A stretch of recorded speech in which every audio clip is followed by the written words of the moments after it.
Okay, so I got my meal. It's still hot and everything. And if you guys take a look at it, this is a really healthy breakfast. This is unusual for most Americans. I got vegetables. I've got eggs. That I didn't put a lot of extra stuff on. I also got wheat bread. Now, something interesting about the wheat bread. I got milk and peanut butter also, but I'm gonna tell you guys about this wheat bread. I went out last night and I went to the store and I bought the wheat bread because, you know, bread is not too bad for you so long as you do it in moderations. But something interesting happened. I didn't pay close attention to what kind of bread that I was actually buying because I was looking at the price. Now that's everybody does that right there. But this is something that I found once I took a closer look at it. This particular bread here, try not to put the advertiser's name out there and everything like that. But this particular bread, this is not whole wheat bread. It's just wheat bread. Now, there's a big difference between whole wheat bread and wheat bread. Because if it's not whole wheat bread, it's actually not wheat bread.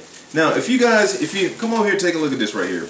The number one ingredient in this right here is enriched flour. Okay?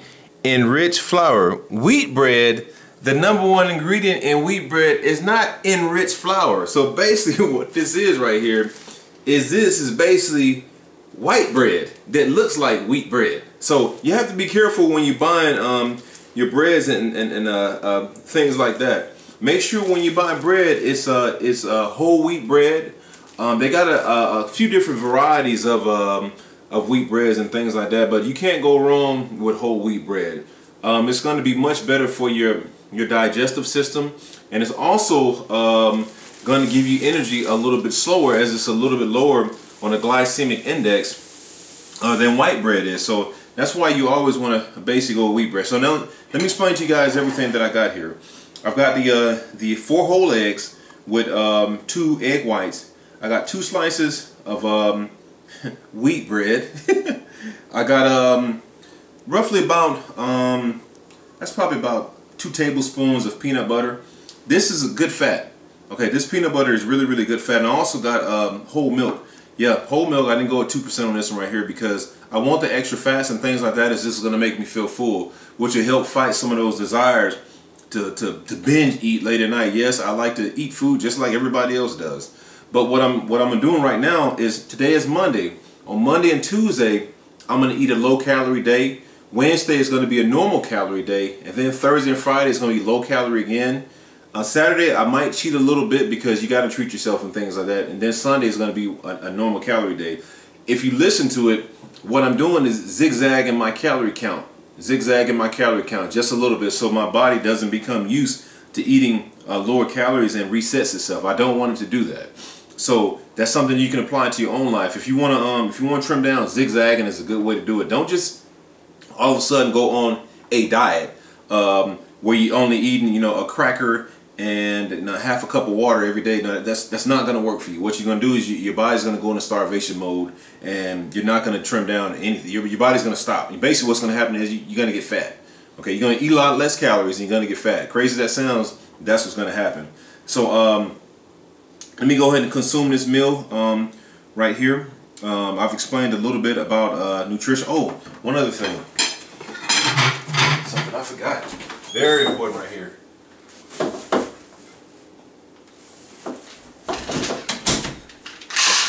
Vitamin. Let me get a little bit into supplementation right now.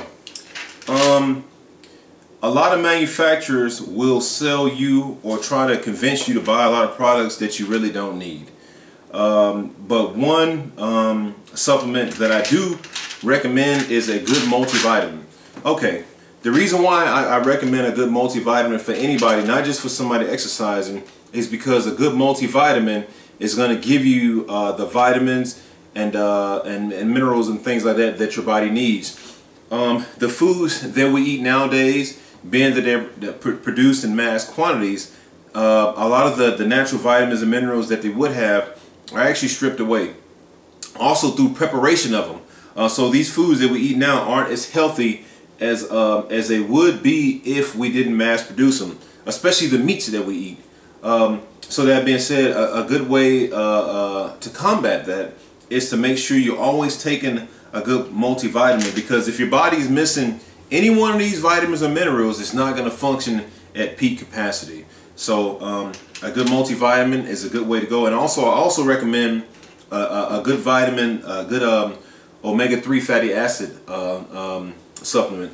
The reason why is omega-3 fatty acid has been shown to improve heart health, brain health, and a host of other different benefits as well. So I recommend a good omega-3 fatty acid. Also, it's good for your joints and things like that. What it does is that omega-3 helps. Now I'm getting a little bit deeper into nutrition. What that does is that helps balance out your omega-6, the omega-6 fatty acids that you eat with the omega-3 fatty acids. Now, basically what it is like this. I'm not going to make it too confusing for anybody. Omega-6 basically makes your body inflame, while omega-3 makes your fights inflammation.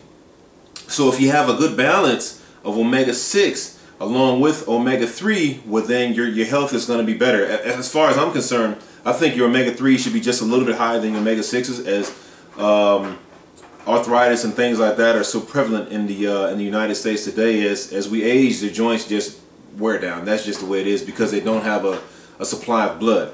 So your omega-3s is going to help you with that right there. Omega-6s, you don't want to have too many of those, but it's easy to get them in today's world. Let me go ahead and consume this meal right here, and I'll be back another day to explain to you guys a little more about health and fitness, and give you guys an insight on how an actual personal trainer gets in shape. I'll see you guys later.